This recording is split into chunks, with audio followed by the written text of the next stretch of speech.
Hello everybody, welcome back to the Redmen TV. After Liverpool dismantled, battered, won 3-1 away at AC Milan in the San Siro. We came, we saw, we conquered, we got the hell out of there with 3 points, and that's all that matters ultimately. We're going to spend the next 15-20 minutes speaking about that game, how the Reds managed to get the job done after coming from 1 goal behind. I mean, going 1-0 down in the opening stages of a game of footy and then coming back to win 3-1, we should be well used to that by now, given how much we endured it last season. But it is what it is. It was something, wasn't it? It was, you know, a bit of an eye-opening, bit of a shocking start to the game, I think it's fair to say. We really weren't at the races for the first 5-10 minutes. There's a warning sign when AC Milan got in behind in the very, very early stages of the game. It was offside, actually, but it was good defending by Virgil van Dijk not to steer the ball into his own net and to actually divert it behind for a corner. But the flag goes up and you think, okay, you know, you've got away with one a little bit there if you liked. It was tight for the offside, but then we never heeded that warning. And then the actual concession of goal was really, really poor. But then after that, as I say, we actually regrouped. We found our composure, we found our heads. And then once we took control of the game, we properly took control of the game. And then set pieces, obviously very much coming to the forefront of why we managed to get over the line. Let's dive into the chat then. How are we doing? Okay. There's a lot of Darwin N&uacute chat going on. I mean, loads of Darwin N&uacute chat going on.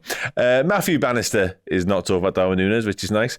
Seeing Chiesa make his debut as the cherry on the cake. Yeah, I tend to agree. I wonder how much of Arne Slot giving Chiesa a little run out at the end there was, you know, bowing down a little bit to the fan pressure and the noise of such a thing needing to happen. But yeah, it was nice to see him get a run out. What it means in terms of, you know, what he's capable of doing at the weekend, we'll have to wait and see, of course, and even thereafter as well. But getting your first appearance, you know, under your belt and your Liverpool debut made back in Italy, of course, nice touch, and never really got into the game, but the game was over by that point as well. Liverpool have taken their foot way off the gas and just allowing ourselves a bit of breathing room, actually, a bit of a time to sort of get some rest into the leg while still playing a game of football. That is, you know, it's not a common thing you should be able to do, really. But if Liverpool can keep getting themselves into situations whereby we can do that, and like I say, save some of that energy for later on the season, then I am all for it. Owami Dicko says Liverpool one way. Scott LFC at 1.1 say we had 19 attempts there too. Yeah, me and Chloe had a look at the stats in the round, actually. And it was mad because they say Liverpool didn't start the game well at all, obviously as evidenced by going 1-0 down.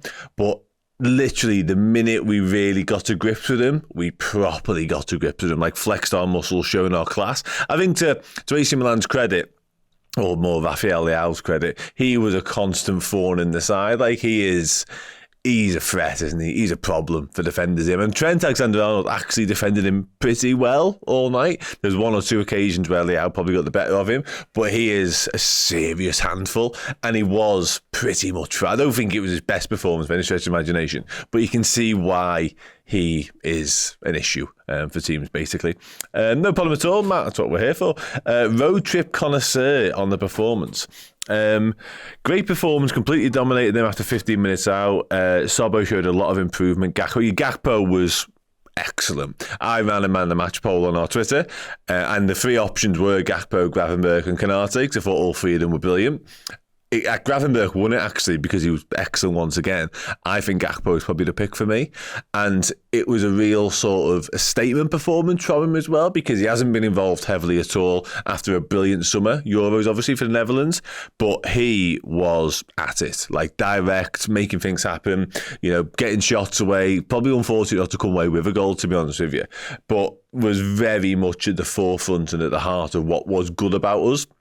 I thought he was superb. Likewise, Ryan Gravenberch as well, and Canate was excellent too. But for me, Gakpo was the pick. Scott LFC agrees as well. Gakpo was brilliant, yeah, absolutely.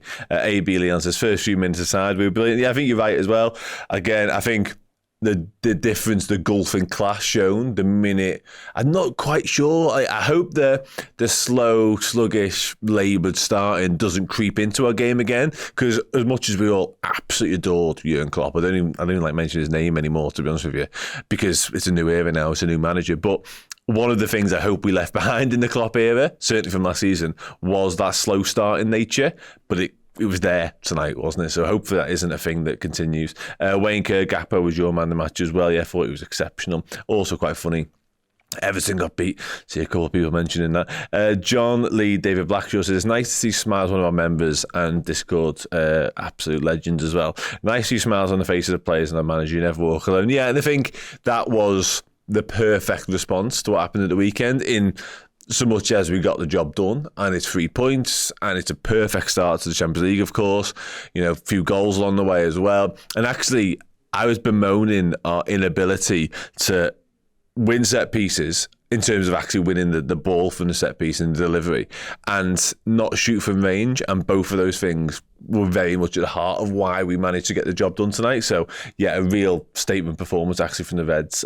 Grav made some great interceptions. You know what, the interception thing is a very good point, because that was a real sort of a strong point of his game tonight. Actually, a lot of what he's been doing and has done so brilliantly was evidenced again in terms of his movement, in terms of the way he uses the ball, winning a lot of his duels as well, winning those individual battles, and the way he strides forward. But the interception thing is a real side to his game that I wasn't convinced that he had. I wasn't certain that he had. I think that defensive nature was where my question marks lay over Ryan Gravenberch as a deeper player, but I'm forgetting about it now. And Stephen O'Sullivan kind of touches upon it as well. Do we need a specialist six? I mean, perhaps, because can you put all your eggs in the Gravenberch basket for 55 games a season or whatever? Hopefully, like, I'd love to be able to sit here and do that, but you do need an alternative.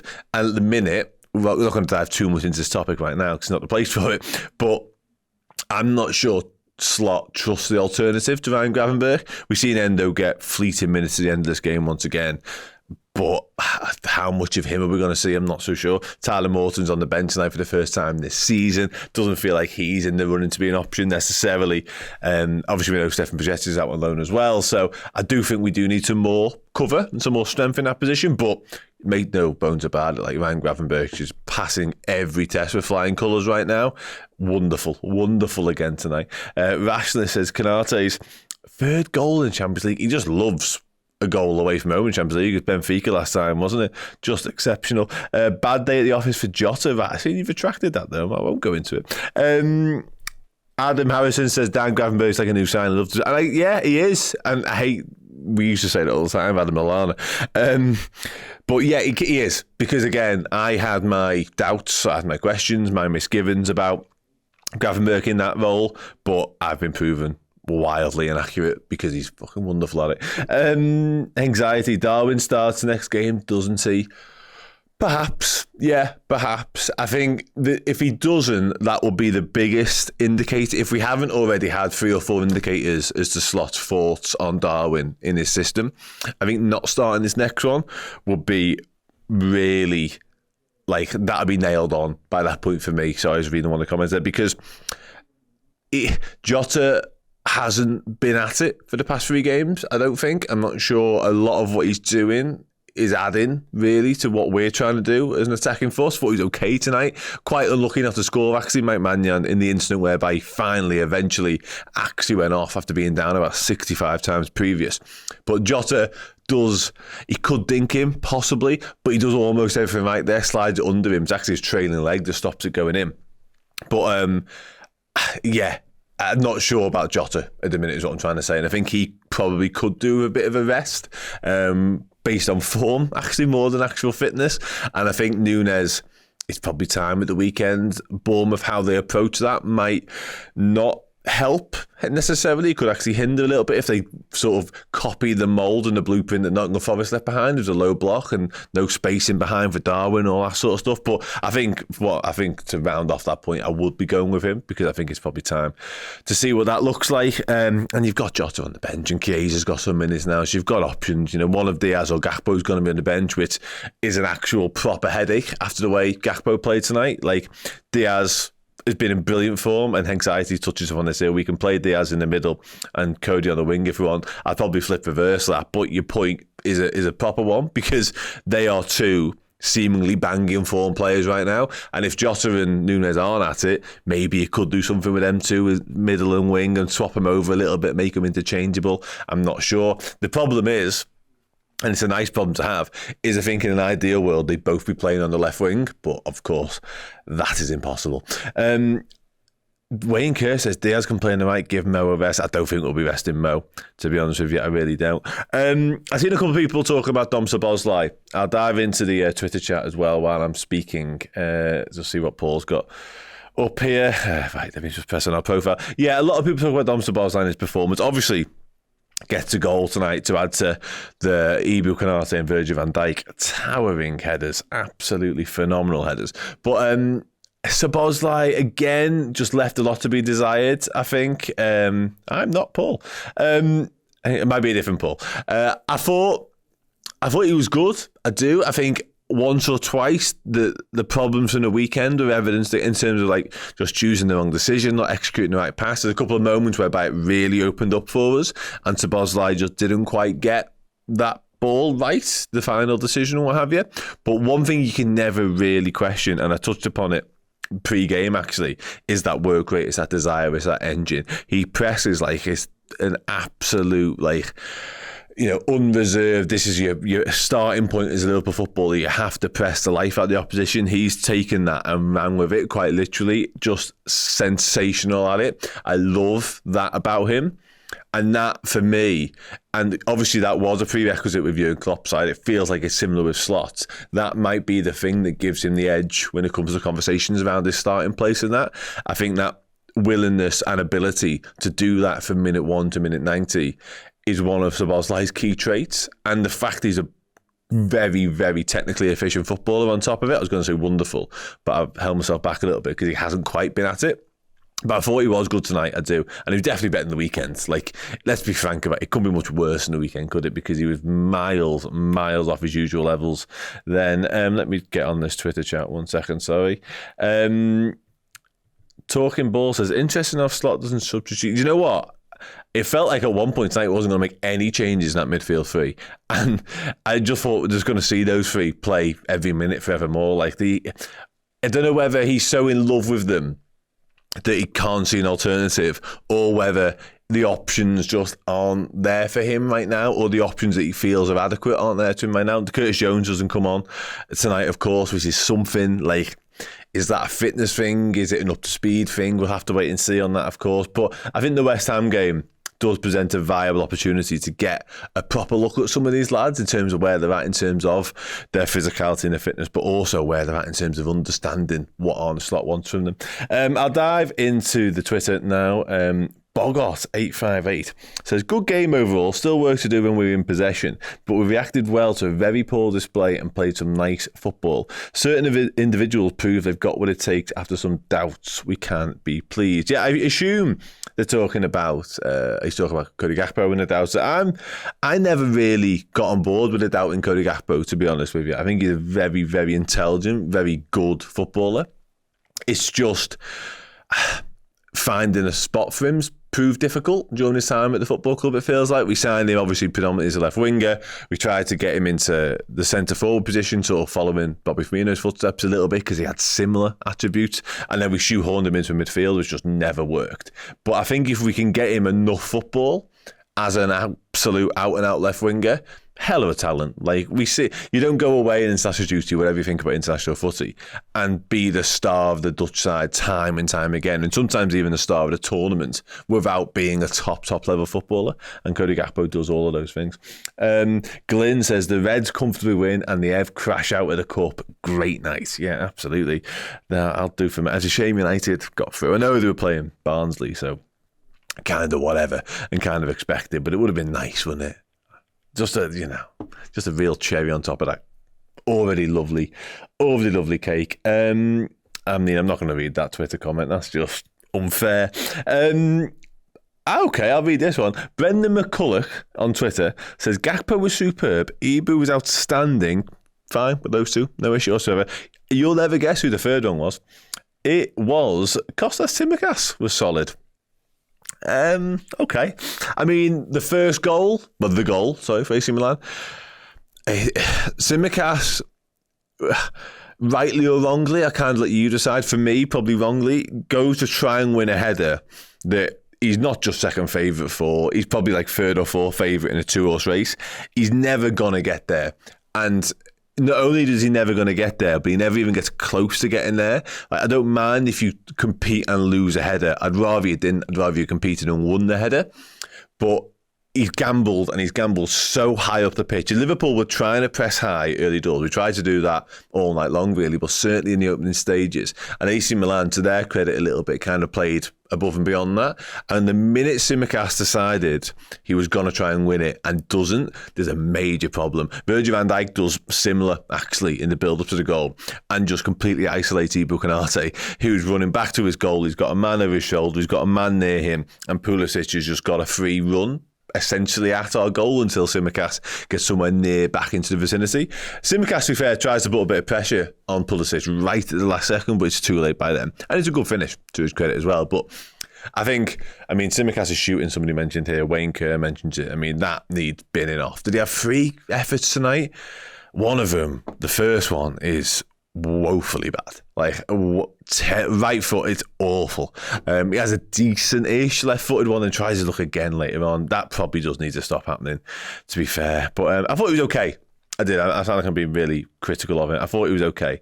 But not the sort of performance, not a Cody Gakpo level performance whereby you come in and you really stake your claim to be starting games of football for Liverpool Football Club. But it was fine. Arnam says the Kostas hate is ridiculous. Yeah, there's no need to be hating on him. I think Kostas was the spark that lit the flame. he got his assist. He did get his assist for Virgil van Dijk once again. So, that's good. Almost a repeat of the Carabao final where he assisted Van Dijk, of course. So, yeah, good.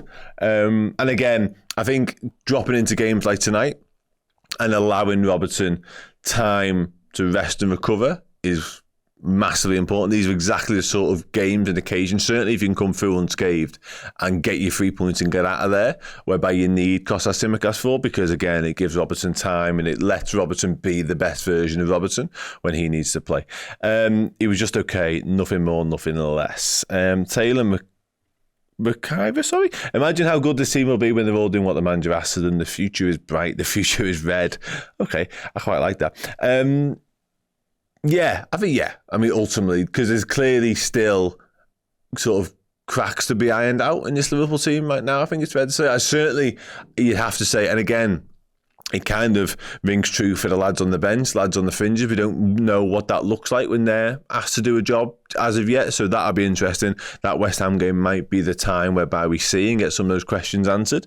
But for now, I think the signs are definitely very positive. The first 11, the first crop, if you like, of lads have started to get the message across, and the message is hitting home, and they're starting to really understand what's required of them. So, yeah, things are good. And I touched upon it early doors, like Good Sport Review says as well, happy to see Gomez got game time. Yeah, we're going to need these lads, aren't we? Touched on this earlier on. But I think really starting to get a proper understanding of how Arne Slot wants us to be and how the lads are capable of executing that. That'll happen now. We've got Champions League. The importance of winning tonight was imperative because of the home games that we've got in this group, in inverted commas, are not easy at all. They're really, really tricky. So away wins will be more important than they have been previously, potentially. But with this sheer amount of football that we have, it's so crucial that as many of these lads as possible can get some footy in. Sebastian, however, is not pleased with Joe Gomez. On the flip side, I can't believe I've just looked down and seen that. I don't understand. He's not sure what people see in Gomez. Okay, fine. I watch a different game. Are you talking to me? I'm not sure. Did I watch a different game? Scott, Chiesa, he came on. Didn't he? He came on. That's something. We've seen him now in Liverpool shirt. He exists. He plays football for us. All is fine. Matthew Bannister said, the question is off topic on tonight's match. What are your thoughts on Liverpool during the... I'm really happy with that. I touched on that earlier on, by the way. I thought I'm pleased with the new kits. I think it's time for a change. Milan were poor, but we kicked ass. Yeah, we did. And I think, again, we kind of realised they were poor after sort of 10, 15 minutes of the game, it felt like. I think once we had conceded that pretty poor from a defensive point of view goal, I mentioned a couple of people gambling and not winning. not winning those moments, not winning their battles, and it led to major problems. Of course, Tsimikas, McAllister, Virgil all kind of went. And straight away, the alarm bells are ringing massively because it was Canate on an island running back towards his goal with, like I say, 3 AC Milan players going the other way and thinking, oh my God, what on earth do I do here? But yeah, I think pretty much after that, and then once we started to play our football and impose ourselves on the game, I think we quite quickly come to terms with the fact that AC Milan couldn't deal with us. And again, the set pieces, like, it's so simple. But when you can exert your dominance on a side physically like that. I mean, the deliveries, to be fair to Trent and Tsimikas, were absolutely pinpoint, like bang on the money. But when you've got Ibu Konate and Virgil van Dijk just towering over defenders and goalkeepers for that matter, and just making it look so easy, it doesn't half make life easier for you. Like, I would have bitten your hand off for just one of them goals on Sunday, to be honest with you, because it just gives you such a springboard, such a foothold in the game of footy. Look at Arsenal the weekend. Like, I don't want to bring them into a conversation because who gives a shit, but like, they weren't very good against Spurs in that North London derby.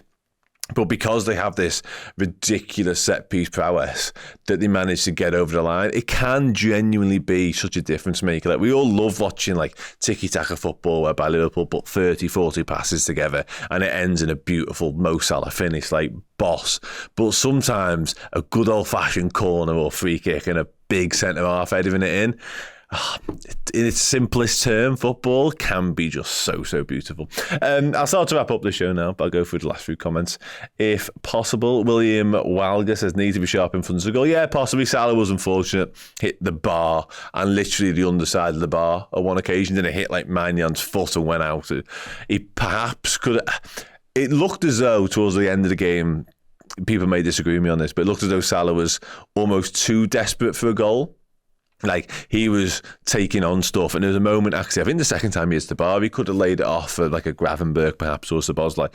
But towards the end, it definitely felt like Salah was trying too hard and like just almost manoeuvring himself into positions whereby he was shooting regardless. Like, the blinkers were on. There was nobody else that could have got the ball in those situations. So yeah, a little bit of selfishness, but Mo Salah. Stevie G, nice name. Needs after the weekend. Zubimendi, who, yes, Gravenberch was exceptional once again. Adam Martin says, maybe you're a bit cynical, but a team as good as ours deserves to strive for perfection. Yeah, that's, I'm sure, listen, absolutely. And I think we're all like that. But, you know, this new Arne Slot era, he will be striving for perfection, but it's worth. But I think we all get a little bit, I was definitely guilty of this over the weekend, or since the weekend, of being like, we're questioning every single decision and move that Arne Slot makes. Like, the team, I've never spoke so much about a choice of a team as tonight, because Jurgen Klopp had so much credit in the bank. He'd done so much for us that we just trusted every single decision that he made. He made some wild team selection decisions, certainly when it came to facing the Ev. Like, he just constantly made mad calls, but they more often than not worked. So by the end of it, we just stopped questioning him. Whereas now with Arne Slot, it's also new and unfamiliar to us. And it is very different because he clearly doesn't like rotating that much. When he does anything, I go, I'm not sure about that. It doesn't feel very familiar. It doesn't feel very right. So we're all guilty of it. I'm probably more than anyone. So I just need to calm down a little bit and let Arne Slot do what he's paid to do, which is seemingly be a pretty good footy manager. I'll start to wrap up. Gav Bear says, the whole team played well, such a good game. Before I do, quickly throw in the chat who you think man of the match was, because I've had some interesting sort of thoughts on this. I do think it was Cody Gakpo. The Twitter poll voted for Van Gravenberch. Let me know what you think, and then I will wrap up the show and move over to the board. I'll quickly, Brett Young will go on to player rankings in a minute as well, so please join me for that. You can tell me just how boss you thought people were. Konate man the match, Gakpo man the match, Gravenberch man the match. Yeah, I think it's one of those three, wasn't it? I think it's definitely one of those three. Okay, sound. Kane says it's going to be another roller coaster of a season. Yeah, possibly. Jamie says Grav, Seth, Konate, Gakpo above Konate was excellent. Okay, boss, let's go and rank those players in our player ranking show. Please join me. I'll literally be over there in like 90 seconds. So come and tell me how good or bad you thought all the Reds were. See you in a sec.